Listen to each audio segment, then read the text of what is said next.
UAE job market related ആയിട്ട് ഞാൻ നേരത്തെ ഇട്ട പല വ്ളോഗിലും എനിക്ക് സ്ഥിരമായിട്ട് വന്നിട്ടുള്ള ചില ക്വസ്റ്റ്യൻസ് ഉണ്ട്. ഏത് ടൈമിലാണ് UAEയിലേക്ക് ജോബ് അന്വേഷിച്ച് വരേണ്ടതെന്നുള്ളതിനെ പറ്റിയിട്ടും ഏതൊക്കെ ഫീൽഡിലാണ് വേക്കൻസി ഉള്ളതിനെ പറ്റിയിട്ടും അങ്ങനെ ഒരു മൂന്നാല് ചോദ്യങ്ങളെ പറ്റിയിട്ട് സ്ഥിരമായിട്ട് ഡൗട്ട്സ് ആളുകൾ ചോദിക്കാറുണ്ട്. അപ്പൊ എനിക്ക് അറിയാവുന്ന കാര്യങ്ങൾ ഞാൻ കമന്റ് ബോക്സിൽ തന്നെ ആൻസർ ചെയ്തിട്ടുണ്ട്. അപ്പോൾ ഇങ്ങനെ ഒരു ഡൗട്ട്സ് കാര്യങ്ങൾ പൊതുവെ ഇങ്ങോട്ട് വരുന്ന പല ആളുകൾക്കും ഉണ്ടെന്നുള്ളത് അറിയാവുന്നതാണ്. സോ ഞാൻ വിചാരിച്ചു ഇതൊരു വ്ളോഗ് ആയിട്ട് ഇടാം. അപ്പൊ കുറച്ചുകൂടി ഡീറ്റെയിൽഡ് ആയിട്ട് അതിനെപ്പറ്റി പറയുകയും ചെയ്യാമെന്ന് വിചാരിച്ചിട്ടാണ് ഇന്ന് ഇങ്ങനെ ഒരു വ്ളോഗ് ചെയ്യുന്നത്. അപ്പൊ നിങ്ങൾക്ക് വേറെ എന്തെങ്കിലും ഡൗട്ടോ കാര്യങ്ങളോ ഉണ്ടെങ്കിൽ കമന്റ് ബോക്സിൽ ചോദിച്ചാൽ മതി. എനിക്ക് അറിയാവുന്നതാണെങ്കിൽ തീർച്ചയായിട്ടും ഞാൻ ഹെൽപ്പ് ചെയ്യുന്നതായിരിക്കും. അപ്പൊ നമുക്ക് നമ്മുടെ വ്ളോഗിലേക്ക് കടക്കാം. Before that, welcome back to my channel Prospetals by Rosy. ഈ ഒരു ക്വസ്റ്റ്യൻ ആണ് ഞാൻ കോമൺ ആയിട്ട് മിക്കവാറും കമന്റ് ബോക്സിൽ കണ്ടിട്ടുള്ളതും ആൻസർ ചെയ്തിട്ടുള്ള ഒരു ക്വസ്റ്റ്യൻ. ബെസ്റ്റ് ടൈം, അതായത് UAEയിലേക്ക് വരാൻ പറ്റിയ ഒരു ബെസ്റ്റ് ടൈം, ജോബ് ഹണ്ട് ചെയ്യാൻ പറ്റിയ ടൈം ഏതാന്നുള്ളതാണ്. അപ്പൊ അതിന്റെ ആൻസർ എന്ന് പറയുന്നത് രണ്ട് ടൈമാണ് പീക്ക് ടൈം ആയിട്ട് UAEയിൽ ജോബ് ഹണ്ടിന് പറ്റുന്ന സമയം എന്ന് പറയുന്നത്. അതിലൊന്ന് ജാനുവരി ടു മാർച്ച് ആണ്, രണ്ടാമത്തേത് സെപ്റ്റംബർ ടു നവംബർ ആണ്. ഈ രണ്ട് ടൈമാണ് കൂടുതൽ ആളുകൾ റിക്രൂട്ട്മെന്റ് നടത്തുന്നതും ആളുകൾ ജോബ് ഹണ്ട് ചെയ്യാനായിട്ട് ഇങ്ങോട്ടേക്ക് വരുന്ന സമയവും. ഇവിടെയുള്ള കമ്പനികളിൽ പലതും ആനുവൽ ബഡ്ജറ്റ് ഒക്കെ പ്ലാൻ ചെയ്യുന്ന സമയം എന്ന് പറയുന്നത് ഡിസംബർ ആൻഡ് ജാനുവരി ടൈമിലാണ്. സോ അതുകൊണ്ട് തന്നെ ജനുവരി, ഫെബ്രുവരി ആൻഡ് മാർച്ച് ഈ ഒരു ടൈം വളരെ പീക്ക് ആയിട്ടുള്ള ടൈമാണ്. ആ ഒരു സമയത്ത് റിക്രൂട്ട്മെന്റ് ഒക്കെ വളരെ ബിസിയസ്റ്റ് ആയിട്ട് നടക്കുന്ന ഒരു സമയമാണ്. ആനുവൽ ഇയർ തീരുന്നതിന് മുൻപ് തന്നെ വേക്കൻസീസ് വന്നിട്ടുള്ളതിൽ എല്ലാം ഫില്ല് ചെയ്യേണ്ട ആവശ്യമുണ്ട്. സോ അതുകൊണ്ട് തന്നെ ആ ഒരു ടൈം എന്ന് പറയുന്നത് വളരെ പീക്ക് ആയിട്ടുള്ള ടൈമാണ്. അടുത്തൊരു പീക്ക് ടൈം എന്ന് പറയുന്നത് ഇപ്പോഴാണ്, അതായത് സെപ്റ്റംബർ ടു നവംബർ എന്നുള്ള രീതിയിലാണ് പറയാറ്. പക്ഷെ സെപ്റ്റംബർ എന്ന് പറയുന്നത് ഈ പറഞ്ഞത് സമ്മർ കഴിഞ്ഞു വരുന്ന ഒരു സമയമാണ്. സോ അത് എൻഡൊക്കെ ആകുമ്പോഴായിരിക്കും യൂഷ്വലി സമ്മർ കഴിയുക. സോ അത് കഴിയുമ്പോഴാണ് ഒരുപാട് പേര് ഇവിടെ ജോബ് ഹണ്ടിനായിട്ട് വരുന്നത്. ഒരു ഗോൾഡൻ സീസൺ എന്നുള്ള രീതിയിലാണ് ഈ ഒരു ടൈമിനെ പറയുന്നത്. അപ്പൊ അതുകൊണ്ട് തന്നെ ഈ ഒരു ടൈമും പീക്ക് ടൈമാണ്.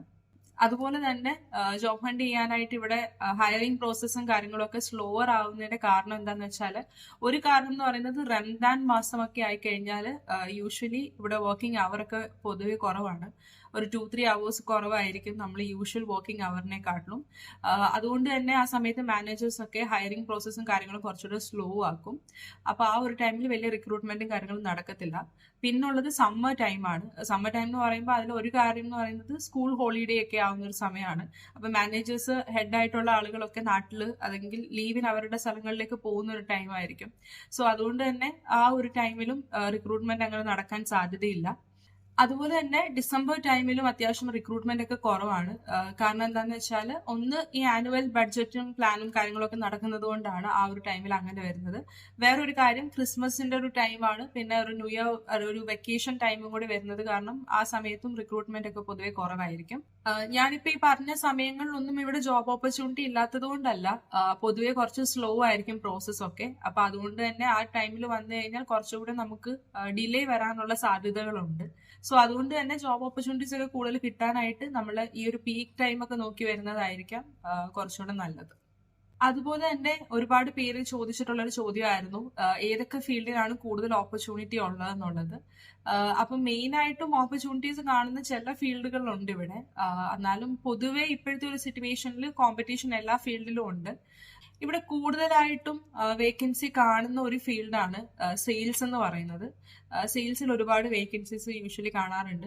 അക്കൗണ്ട്സിൽ വരാറുണ്ട്, ഹെൽത്ത് കെയറിൽ വരാറുണ്ട്. അതിൽ ഹെൽത്ത് കെയർ എന്ന് പറയുമ്പോൾ നഴ്സ് മാത്രമല്ല, ലാബ് ടെക്നീഷ്യൻ ഇങ്ങനത്തെ ഉള്ള ഫീൽഡിലൊക്കെ കാണാറുണ്ട്.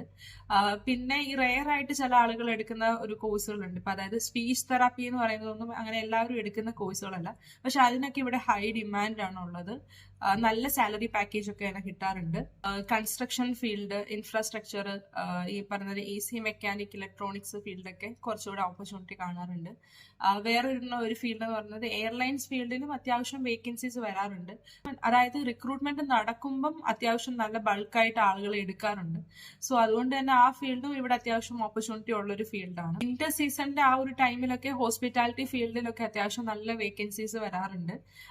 ആ ഒരു ടൈമിൽ ഒരുപാട് റിക്രൂട്ട്മെന്റ് ഹോസ്പിറ്റാലിറ്റി ആൻഡ് ടൂറിസം ഫീൽഡിൽ നടക്കുന്നതായിട്ട് കാണാറുണ്ട്. ഈ രണ്ട് ക്വസ്റ്റ്യൻ അല്ലാതെ ചില ആളുകൾ കമന്റ് ബോക്സിൽ ചോദിച്ചിട്ടുള്ള ചോദ്യമാണ് എത്ര നാൾ എടുത്തു കഴിഞ്ഞാൽ നമുക്ക് ഇവിടെ ജോലി കിട്ടും എന്നുള്ളത്. ശരിക്കും അതിനൊരു ഫിക്സഡ് ടൈം നമുക്ക് പറയാൻ പറ്റത്തില്ല. ചിലവർക്ക് വരുന്ന ഒരു മാസത്തിൽ ഒരാഴ്ചക്കുള്ളിൽ തന്നെ ജോലി കിട്ടുന്നവരുണ്ട്.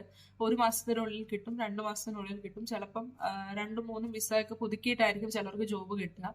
സോ ഒരിക്കലും നമുക്കൊരു ഇന്ന സമയത്തിനുള്ളിൽ ഒരാൾക്ക് ജോലി കിട്ടും എന്ന് പറയാൻ പറ്റത്തില്ല. ഈ പറഞ്ഞ റെഫറൻസും കാര്യങ്ങളൊക്കെ ഉണ്ടെങ്കിൽ കുറച്ചുകൂടെ പെട്ടെന്ന് കിട്ടാനുള്ള സാധ്യതയുണ്ട്. പിന്നെ എല്ലാം നമ്മളുടെ ഒരു ലക്കാണ്. അതുകൊണ്ട് തന്നെ ഹോപ്പ് വിടാതിരിക്കുക. ഇവിടെ വരുന്നതിൽ ഇപ്പം നമ്മൾ ജോലി നോക്കുന്നതിൽ നമ്മളൊരാൾ മാത്രമല്ല അതിനകത്ത് CV അയക്കുന്നതോ അല്ലെങ്കിൽ റെസ്യൂമെ അയക്കുന്നതൊക്കെ. ഒരുപാട് പേർക്കിടയിലാണ് നമ്മൾ ജോലി നോക്കിക്കൊണ്ടിരിക്കുന്നത്. സോ അതുകൊണ്ട് തന്നെ മേ ബി കുറച്ച് ടൈം എടുക്കും. പക്ഷേ വൺ ഡേ നമ്മൾ ഉദ്ദേശിക്കുന്ന ആ ഒരു ലക്ഷ്യത്തിൽ നമുക്ക് എത്താൻ പറ്റും. അതുകൊണ്ട് തന്നെ നിങ്ങൾ പ്രതീക്ഷ കൈവിടരുത്. ഞാൻ നേരത്തെ പറഞ്ഞൊരു ബ്ലോഗിൽ പറഞ്ഞിട്ടുണ്ട്, നമ്മളൊരു പ്ലാൻ ബി സെറ്റ് ചെയ്യാന്നുള്ളത്. വൺസ് നമുക്ക് ഒരു ഫീൽഡിലേക്ക് നമുക്ക് പറ്റിയില്ല, നമ്മൾ ഉദ്ദേശിക്കുന്ന ഫീൽഡിൽ പറ്റിയില്ലെങ്കിൽ അത് റിലേറ്റബിൾ ആയിട്ടുള്ള വേറൊരു ഫീൽഡിലൂടെ നമ്മൾ നോക്കുക എന്നുള്ളതാണ്. ഓൾട്ടർനേറ്റീവ് ആയിട്ട് ഈ ഒരു 2 ഫീൽഡ്, 2-3 ഫീൽഡിൽ എത്ര ഫീൽഡ് നിങ്ങൾക്ക് കോൺഫിഡൻസ് ഉണ്ടോ, ചെയ്യാൻ പറ്റും നിങ്ങൾക്ക് ഉറപ്പുണ്ടോ, ആ ഒരു ഫീൽഡ് സെലക്ട് ചെയ്യാനായിട്ട് നോക്കുക കേട്ടോ. ഈ ക്വസ്റ്റ്യൻസ് ഒക്കെയാണ് കോമൺ ആയിട്ട് എനിക്ക് കമന്റ് ബോക്സിൽ വന്നിട്ടുണ്ടായിരുന്നത്. അപ്പോൾ വന്ന ക്വസ്റ്റ്യൻ ഒക്കെ ഞാൻ ആൻസർ ചെയ്തിട്ടുണ്ട് എന്ന് വിചാരിക്കുന്നു. അപ്പോൾ ഇതല്ലാതെ വേറെ എന്തെങ്കിലും കൺഫ്യൂഷനോ കാര്യങ്ങളോ ഉണ്ടെന്നുണ്ടെങ്കിൽ കമന്റ് ബോക്സിൽ ചോദിച്ചാൽ മതി. അപ്പൊ എന്റെ ഈ വ്ളോഗ് നിങ്ങൾക്ക് യൂസ്ഫുൾ ആയെന്ന് വിചാരിക്കുന്നു. ഈ വ്ളോഗ് ഇഷ്ടമായെങ്കിൽ please do like, share and subscribe my channel. പുതിയൊരു വ്ളോഗായിട്ട് നമുക്ക് വീണ്ടും കാണാം. അതുവരേക്കും എല്ലാവർക്കും ടാറ്റ ബൈ.